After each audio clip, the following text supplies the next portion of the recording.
এই চাকরিটা। আমার মায় মেলা জাল খায়, আমি পারি না। কি নাম তোমার? হৃদয়।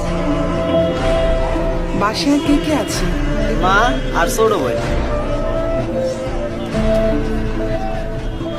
তোমার মা কি করে? মা আগে বাসা বাড়ির কাম করতো, এখন পারে না।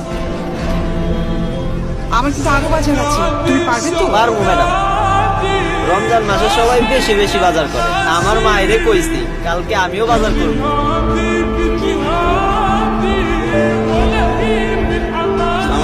ওয়ালাইকুম আসসালাম। লিস্টের যে জিনিসগুলো আছে প্রত্যেকটা জিনিস 2টা করে দিবেন। না না না, এটা না, এটা না। ম্যাডাম এটা কি গাড়ির সামনে উঠাইয়া দিব? না, এটা তোমার মাকে দিবে।